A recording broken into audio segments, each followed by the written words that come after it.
La historia es mucho más que una sucesión de hechos casuales o de eventos al azar.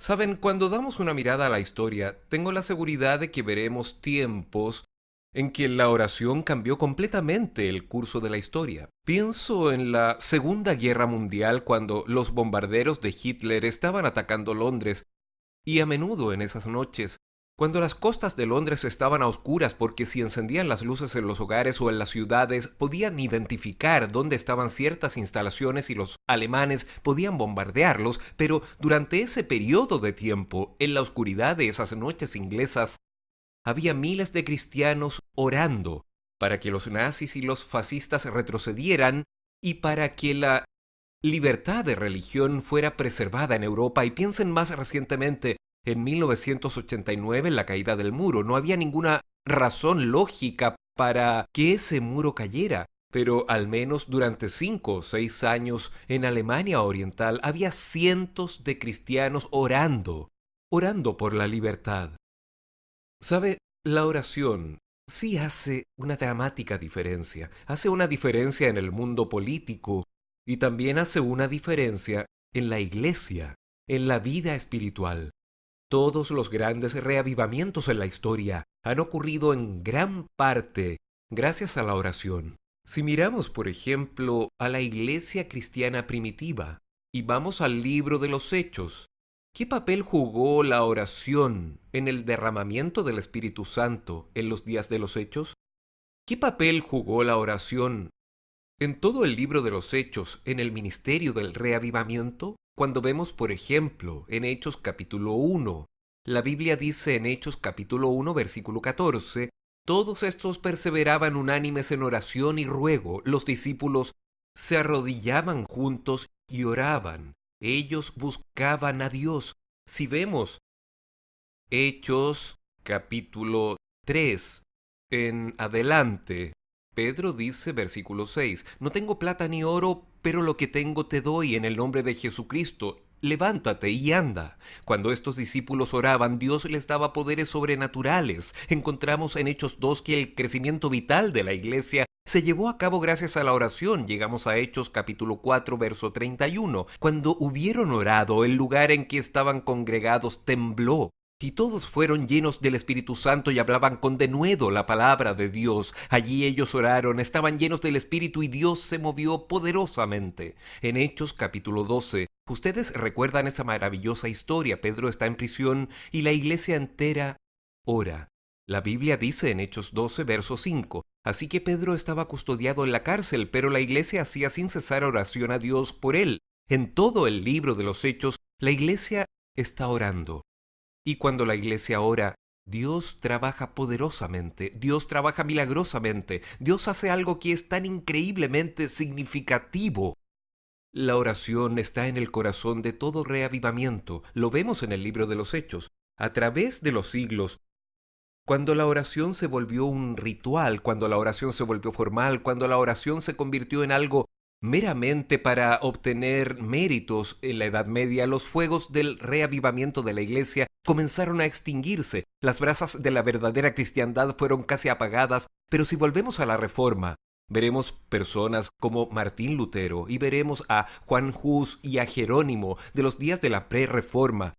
Vemos que estos reformistas y prerreformistas eran grandes hombres de oración y por supuesto los primeros creyentes adventistas se reunían con frecuencia, a veces salían y oraban gran parte de la noche. ¿Cómo tu vida de oración puede ser más efectiva? ¿Cómo tu vida de oración puede ser más significativa? Déjame darte 3 sugerencias muy prácticas. ¿Tu mente alguna vez se ha distraído durante la oración? ¿O alguna vez no se ha distraído mientras orabas? Tal vez sería la pregunta correcta. Estas son unas sugerencias muy prácticas para que tu vida de oración pueda ser mucho más significativa. Primero, usa la Biblia como tema para la oración. Déjame darte un ejemplo. Con frecuencia yo he orado con los salmos y cuando abres la palabra de Dios y estés de rodilla orando, empieza a leer la Biblia de rodillas. Uno de los problemas con la oración es este. Muchas personas dicen que la oración es una conversación con Dios, lo es. Pero mira, amigo, Si yo quisiera hablar contigo y no pudiera verte y tú nunca me respondieras, es posible que yo me aburra con la conversación. Entonces, ese es uno de los problemas con la oración. No podemos ver a Dios y a veces no lo escuchamos responder. Entonces la mente tiende a distraerse. Usar la Biblia como tema para la oración hará toda la diferencia. Entonces aquí está el ejemplo. Esta es la forma en que yo suelo hacerlo. Déjame contarte el testimonio de mi propia vida sobre cómo he usado la Biblia como tema para la oración. Vamos con el Salmo 1. Estaré de rodillas leyendo y llorando. Bienaventurado el varón que no anduvo en consejo de malos, ni estuvo en camino de pecadores, ni en silla de escarnecedores se ha sentado, sino que en la ley del Señor está su delicia. Y mientras leo este pasaje digo, Jesús, eso es lo que quiero en mi propia vida. Quiero ser ese hombre que no escucha el consejo de ninguna mala persona. Quiero ser esa persona que en el Señor está su delicia y que en su ley medita de día y de noche. Quiero ser como ese árbol plantado junto a corrientes de aguas. Quiero dar abundantes frutos para tu reino. Quiero estar lleno de júbilo. Entonces, mientras leo la Biblia y los salmos, en particular los salmos, se convierten en tema para la oración, entonces de rodillas lee unos cuantos versos. Mientras lees, deja que el Espíritu Santo impresione tu mente y mientras el Espíritu Santo habla en tu mente en ciertos momentos, respóndele a Dios con las mismas palabras que Dios está poniendo en tu mente. Déjame darte otro ejemplo con el Salmo 32. Le estoy dando 3 sugerencias para hacer que su vida de oración sea más significativa. Salmo 32.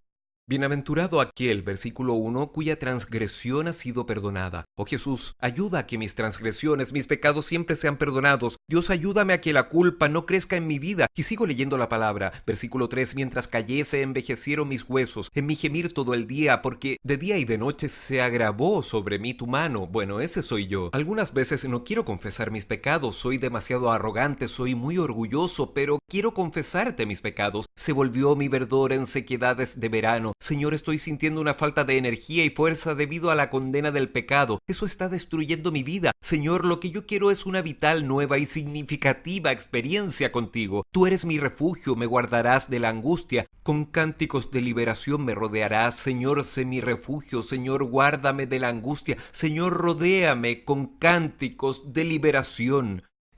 Jesús, hoy tengo que tomar una decisión. Te haré entender y te enseñaré el camino en que debes andar. Sobre ti fijaré mis ojos. Oh Jesús, guíame Jesús, enséñame Jesús, dame tu palabra. Amigo mío, haz de la Biblia un tema para la oración. Y cuando hagas eso, encontrarás una nueva vitalidad, una nueva frescura en su vida de oración. Segunda cosa, que encuentro muy útil. Saca de tu bolsillo un bolígrafo o un lápiz.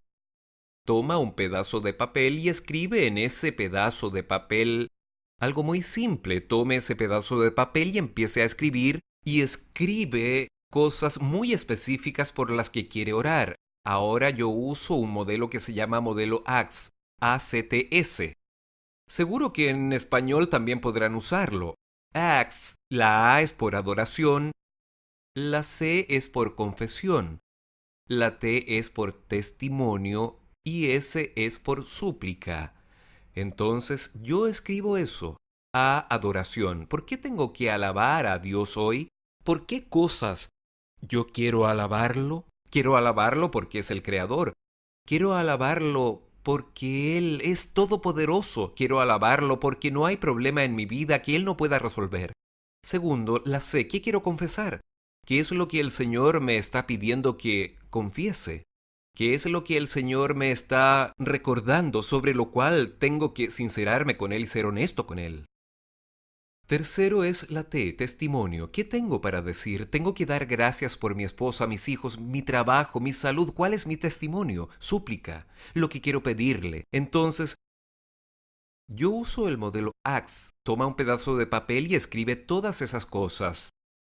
Escribe las cosas por las que quieres adorar a Jesús, las cosas que quieres confesar. Escribe las cosas por las que puedes testificar. Escribe las cosas que quieres pedirle y después arrodíllate con ese pedazo de papel. Y mientras estás arrodillado, a veces lo pongo en mi Biblia, a veces abro mi Biblia y mientras hago eso, empiezo a revisar mi lista en mis rodillas en voz alta. Ahora, no tenga miedo de orar en voz alta. Hay gente que me ha dicho, yo no voy a orar en voz alta porque si oro en voz alta, Satanás puede escucharme. El último lugar donde Satanás quiere estar es donde alguien está orando. ¿Alguna vez ha notado que Jesús oraba en voz alta? Déjeme darle una o dos o tres evidencias de esto. Mateo capítulo 26 y aquí Jesús en Mateo capítulo 26 verso 39 habla de la experiencia de Jesús en Getsemaní y dice, yendo un poco adelante, se postró sobre su rostro orando y diciendo, Padre mío, si es posible, pase de mí esta copa. Entonces Jesús estaba orando en voz alta, verso 42. Otra vez fue y oró por segunda vez diciendo, Padre mío, si no puedes pasar de mí esta copa. Y lo dijo hablando. Otra vez oró en voz alta. Sus ojos estaban cerrados, versículo 44, y oró por tercera vez diciendo su oración en voz alta. Si buscamos en el libro de Hebreos, encontramos nuevamente esta idea de Jesús orando en voz alta. Si usted ora en voz alta, descubrirá que su mente no se distraerá tanto. ¿Por qué no? ¿Cómo puede ser que orar en voz alta ayude a las mentes a que no se distraigan? Les diré por qué ayuda. Cuando usted ora en voz alta, su cerebro tiene que pensar para formular las palabras. Si su mente empieza a distraerse, su cerebro irá en una dirección diferente y su boca dejará de hablar. E inmediatamente al hacerlo en ese silencio, se distraerá y tendrá que volver, así que no tema orar en voz alta. Jesús oraba en voz alta. Hebreos capítulo 5. Verso 7. Y Cristo en los días de su carne, ofreciendo ruegos y súplicas con gran clamor y lágrimas, al que le podía librar de la muerte, fue oído. Entonces Jesús oraba en voz alta. Me encanta una afirmación de Elena de White en su libro Nuestra elevada vocación de la página 132. Dice esto: aprended a orar en voz alta cuando únicamente Dios puede oíros. Aprende a orar en voz alta donde solo Dios pueda escucharte. Entonces, orar en voz alta con el modelo ACTS hace una diferencia increíble y poderosa. Y aquí hay una tercera cosa para mejorar. Escribe el nombre de las personas que crees que necesitan oración. Haz una lista de oración y derrama tu corazón y ora por las personas por nombre. Jesús hizo eso. Jesús oró por Pedro por su nombre. En el libro de Job capítulo 16, verso 21 dice, ojalá pudiese disputar el hombre con Dios como con su prójimo. Entonces supliquemos por las personas, abriendo nuestros corazones a las personas. El reavivamiento viene cuando buscamos a Dios en la oración, mientras que si hay poca oración, hay poco poder espiritual. Ahora, hay un segundo aspecto en el reavivamiento. En realidad, el reavivamiento se basa en tres cosas. Primero, se basa en una significativa vida de oración. Pero si oras y no das los siguientes dos pasos, los fuegos del reavivamiento se irán extinguiendo. El segundo paso es, el reavivamiento viene si llenamos nuestra mente con la palabra de Dios. ¿Ha notado la cantidad de veces en el libro de los Salmos, en Salmo 119 en particular, habla de la relación entre el reavivamiento y la oración? Déjenme darles unos ejemplos muy específicos. Salmo 119, versículo 25. Abatida hasta el polvo está mi alma. Vivifícame según tu palabra. Noten esto, vivifícame según tu palabra. Noten, por ejemplo, Salmo 119, versos 49 y 50. Acuérdate de la palabra dada a tu siervo, en la cual me has hecho esperar. Ella es mi consuelo en mi aflicción, porque tu dicho me ha vivificado. Versículo 81. Desfallece mi alma por tu salvación, mas espero en tu palabra. Desfallecieron mis ojos por tu palabra. Una y otra vez encontramos que la Biblia provee la base para nuestra vida espiritual. Al leer la palabra de Dios, nuestra vida es transformada. No hace mucho tiempo, un adventista cristiano muy comprometido me llamó por teléfono y me dijo, Pastor Finley, ¿puede darme algunas pistas para estudiar la Biblia de forma más efectiva? Me dijo, realmente quiero tener una vida significativa de estudio bíblico, realmente quiero tener una experiencia vital con Dios en el estudio de la Biblia. ¿Cómo estudia usted la Biblia? ¿Qué es lo que hay en la Biblia que lo hace tan enriquecedor para usted? Saben, es muy posible que pierdas la emoción por estudiar la Biblia. Entonces, ¿cómo estudiar la Biblia para que sea más significativo? Hay algo que yo hago Y hay 3 pasos que yo sigo cuando estudio la Biblia. Supongamos que estoy estudiando los Evangelios, supongamos que estoy estudiando la historia de Jesús en el barco y de Jesús cruzando el mar de Galilea en el barco. Cuando abro la escritura para leer, esto se encuentra en Marcos capítulo 4. Cuando abro la escritura para leer, lo primero que empiezo a hacer es esto. Visualizo lo que estoy leyendo. Yo empiezo a leer. Estoy leyendo acerca de Jesús dormido en la popa del barco y me imagino a Jesús ahí. Tuvo un día difícil y está durmiendo. Luego me imagino la tormenta que viene. Leo sobre la tormenta y trato de imaginar eso en mi mente, lo que realmente estaba sucediendo, y me imagino el mar de Galilea, las olas golpeando con furia, el cielo oscuro, el sonido de los truenos, la luz de los relámpagos, las olas golpeando el barco llenándose de agua. Me imagino cómo debían verse los discípulos con el cabello mojado, la ropa mojada, y mientras veo todo eso en mi mente, trato de imaginarme la historia para hacerla real. Después me pregunto, ¿qué sentían los discípulos? Ellos eran hombres con experiencia en el mar, habían estado en tormentas. ¿Cómo se sentían? ¿Qué emociones estaban sintiendo? ¿Estaban llenos de miedo y gritaban, "Oh, Jesús, Jesús, ayúdanos, vamos a morir, ¿no te importa?"? Y después digo, ¿cómo me habría sentido yo si hubiera estado en esa tormenta? ¿Y qué puedo aprender? ¿Qué lecciones puedo aprender para mi vida hoy? Mi pequeño barco está atravesando este mar. Hay muchas cosas que traen temor. Hay muchas cosas que traen decepción. Hay muchas cosas que me hacen pensar que cuando mi barco está lleno de agua, las aguas de las tribulaciones de la vida me podrían hundir. A veces yo también me pregunto, Jesús, ¿no te importa que muera? ¿No te importa lo que está sucediendo con mis finanzas, mi salud, mi familia? ¿No te importa lo que está sucediendo? Y me identifico con esos discípulos. Después veo a Jesús en mi mente despertándose, levantando su mano y diciendo, paz, quédate tranquilo, y una nueva paz inunda mi corazón también. Imagina lo que estás leyendo. Primero visualízalo, después identifícate con la historia y después reflexiona sobre cuál es la lección que esa historia te está dando. Entonces, cuando leemos la Biblia, no es lectura rápida. Lee la historia de la mujer con el flujo de sangre. ¿Cómo te habrías sentido tú si hubieras sido esa mujer, si tuvieras una hemorragia semana tras semana, año tras año? Si hubieras ido a todos los médicos sin poder conseguir ayuda. Si hubieras gastado todo tu dinero y no te quedara nada. ¿Cómo te hubieras sentido en ese momento? ¿Qué pensamientos hubieras tenido en tu vida?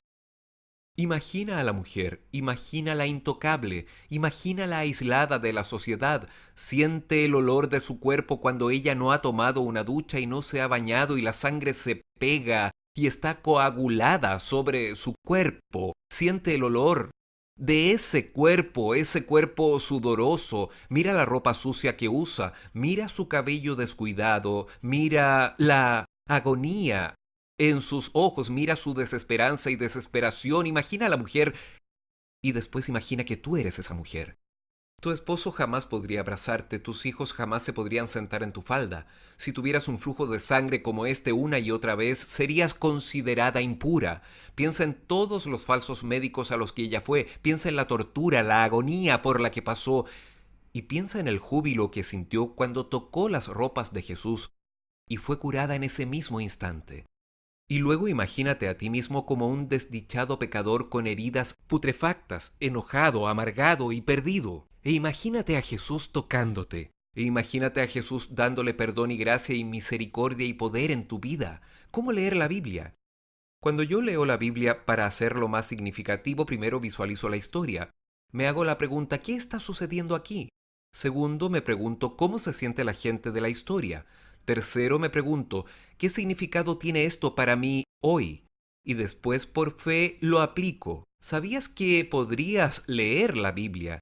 ¿Podrías leer la Biblia y no obtener un beneficio para tu vida? Eso es lo que la Biblia dice. De hecho, Hebreos capítulo 4, versículo 2, aquí vamos. Hebreos 4, verso 2. La misma Biblia dice que alguien puede leer la Escritura y no obtener beneficios para su vida. Hebreos 4, verso 2 dice, porque también a nosotros se nos ha anunciado la buena nueva como a ellos. El Evangelio fue predicado a esta gente ciertamente, como a ellos, pero no les aprovechó el oír la palabra por no ir acompañada de fe en los que la oyeron. Tenemos un grupo de gente que escuchó la palabra de Dios, les fue predicada, pero no se beneficiaron porque no estuvo acompañada de fe. Cuando leas la palabra de Dios, acompáñala con fe, aplícala en tu propia vida, toma estas promesas por la fe y di: esta promesa es para mí. Cuando usted lea una promesa como todo lo puedo en Cristo que me fortalece, Filipenses 4, di: sí, Jesús, esto es para mí y lo creo por la fe.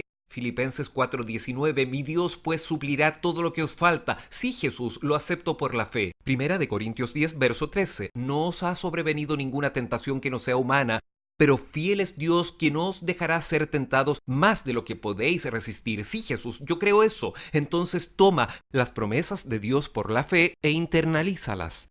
El reavivamiento viene cuando buscamos a Dios en la oración. El reavivamiento viene cuando leemos su palabra y la aplicamos personalmente y se convierte en algo que transforma nuestras vidas. Pero espera un poco.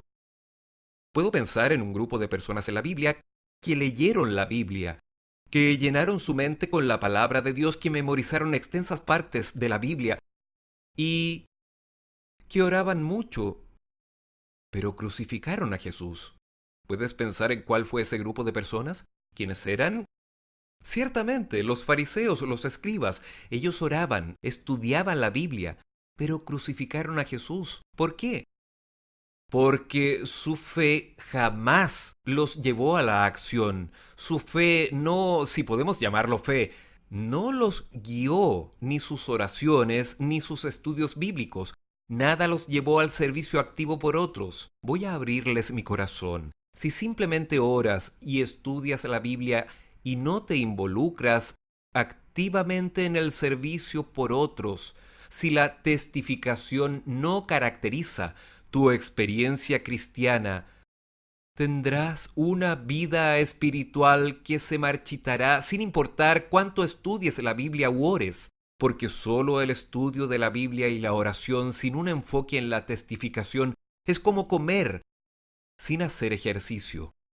Puedes sentarte frente a un banquete de comida vegetariana y puedes comer frijoles y arroz, y puedes comer ensalada y maíz y arvejas, y puedes quedarte satisfecho todos los días 3 veces al día y engordar y morir de un ataque cardíaco espiritual. ¿Sabes? Puedes venir a la iglesia todos los sábados y escuchar la palabra de Dios y decir alabado sea Dios, y todos los días comes, comes y comes.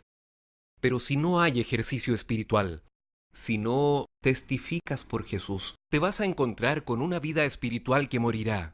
Recuerda lo que Jesús dijo en Hechos capítulo 20, versículo 32. Es más bienaventurado el que hace qué. Veamos el pasaje de la Biblia. Aquí está Hechos capítulo 20. Y estamos buscando el versículo 32. Esta es una clave vital de la vida espiritual. Hechos capítulo 20. Y estamos buscando, en realidad es el verso 35. En todo os he enseñado que trabajando así se debe ayudar a los necesitados y recordar las palabras del Señor Jesús que dijo: más bienaventurado es dar que recibir. ¿Quién es más bienaventurado, el que hace el estudio bíblico o el que lo recibe? ¿Quién es más bendecido, el que proporciona literatura o el que la recibe? ¿Quién es más bendecido, el que organiza un grupo pequeño o el que asiste a las reuniones del grupo pequeño? Déjame decirte que si sales y testificas por Jesús, estás haciendo algo por tu propia vida espiritual. Cuando te involucras activamente en el servicio a los demás, esto hace una diferencia impresionante en tu vida espiritual. ¿Quieres crecer espiritualmente? Involúcrate en el servicio. ¿Quieres crecer espiritualmente? Involúcrate en la testificación. Elena de White lo expresa así. En El deseado de todas las gentes, página 142, ella dice: pero a fin de que podamos desarrollar un carácter como el de Cristo, debemos participar en su obra. Y en los Hechos de los Apóstoles, página 86, ella se refiere a los discípulos y está hablando de cómo la iglesia se congregaba en lugar de Jerusalén, y ella dice, en los Hechos de los Apóstoles 86, ella dice lo que la iglesia olvidó: que la fuerza para resistir al mal se obtiene mejor mediante el servicio agresivo. ¿Cómo obtienes fuerza para resistir al mal? ¿Con el estudio de la Biblia? Algo, pero se obtiene más mediante el servicio agresivo. Mientras más me involucro en testificar a los demás, más comparto mi fe con otros y crecerá mucho más mi propia fe. He visto esto muchas veces. Hace muchos años le estaba enseñando a un grupo de gente joven a testificar por Jesús y estábamos en Nueva Inglaterra, que está en la parte norte de Estados Unidos, en la parte noroeste, y aquel era un día de actividad física y ese día en esa parte del país nieva mucho. Yo sé que en muchos lugares de Sudamérica no tienen esa clase de nieve, pero en algunos lugares lo tienen. Sí. Entonces, en esa área estaba nevando mucho, había nevado mucho, entonces yo pensé, voy a llevar a mi equipo para que hagamos alguna actividad afuera. Mis hijos eran pequeños en esa época, así que nos estuvimos tirando por la nieve. Con trineos nos deslizábamos colina abajo. Era genial. Mi hija pequeña tenía 4 o 5 años, Debbie, y ella le dijo a uno de nuestros instructores bíblicos, un joven de unos 20 años, ¿puedo bajar la colina en tu espalda? Y él le dijo, seguro, sube. Y se subieron en un trineo y bajaron velozmente por la colina, y luego había una gran subida, y cuando volvieron a bajar se cayeron, y al joven se le cayó un diente. Teníamos un dentista adventista en nuestra comunidad, así que al día siguiente le dije al joven, te rompiste un diente, más vale que vayas al dentista, y él lo hizo. Mientras estaba en el dentista le preguntó, joven, ¿qué haces? Y él le dijo, trabajo con el pastor Finley, el pastor Mark Finley, y doy estudios bíblicos y me encanta. Y el dentista le dijo, ¿sabes? Algún día me gustaría hacer eso, pero creo que no sé cómo. Y mi amigo le dijo a ese dentista profesional, ¿usted no fue a la escuela primaria adventista? Sí, le dijo, fui a la escuela primaria, al colegio adventista sí, a la universidad sí, a la facultad de medicina sí, fue a todas las instituciones adventistas, tiene toda esa educación y no sabe dar un estudio bíblico. Yo nunca me gradué de la secundaria, pero estoy dando estudios bíblicos. Doctor, venga conmigo. El doctor no pudo negarse. Entonces, el martes en la noche, el muchacho se dirigió a la linda casa que tenía el doctor adventista, Mi joven instructor bíblico fue allá en su viejo auto, un auto bastante a mal traer. El doctor lo miró, se subió y se fueron al estudio bíblico. Y cuando estaban allí, estudiaron con 2 mujeres 2 estudios bíblicos esa noche, uno a las 7 y el otro a las 8:30. Y mientras daban esos estudios bíblicos, afortunadamente, por la gracia y la providencia de Dios, y esto no pasa siempre, esas 2 mujeres tomaron la decisión de bautizarse. El doctor estaba lleno de alegría, el doctor estaba increíblemente emocionado, y el doctor le dijo a mi joven amigo, esto ha cambiado mi vida, ha cambiado mi vida. Eventualmente, este doctor siguió testificando, su vida espiritual se transformó y decía, mi vida espiritual pasó de ser muy informal, un adventista del séptimo día cómodo, a ser un adventista sediento de Cristo. La testificación puede cambiar tu vida también. La testificación puede hacer una gran diferencia. ¿Quieres vivir el reavivamiento espiritual personalmente? Cada día puedes cambiar tu vida por una vida significativa de oración. Cada día ábrele tu corazón a Jesús en la oración. Usa los salmos como tema de oración. Escribe el modelo Acts. Adora a Dios. Confiesa tus pecados. Piensa en tu testimonio y agradece. Suplícale a Dios. Cada día en tu vida de oración, ora por personas específicas. ¿Quieres un significativo reavivamiento en tu propia vida? ¿Quieres una nueva vida en Cristo? Abre la palabra de Dios. Visualiza lo que está sucediendo ahí. Identifícate con los personajes. Aplica por fe en tu vida las cosas que lees. ¿Quieres una nueva vida espiritual personal? ¿Que tu corazón arda y anhele esa vida espiritual? Involúcrate en la testificación. Involúcrate en el servicio. Dios te ha dado dones para el servicio y tú dices que no sabes cuáles son esos dones. Cuando el Espíritu Santo te impulsa a hacer algo, hazlo por Jesús. Dios jamás nos pide que hagamos algo que no nos haya dado el poder de hacer. Dios te dará la fuerza, Dios te dará el poder para testificar por Él. Él te ha dado dones. Actúa en la fe. ¿Puedo orar por ti en este momento y pedirle a Dios que se mueva poderosamente en tu vida? que te dé una significativa vida de oración, que te dé una vida vital de estudio bíblico y que ponga en tu corazón el deseo de testificar.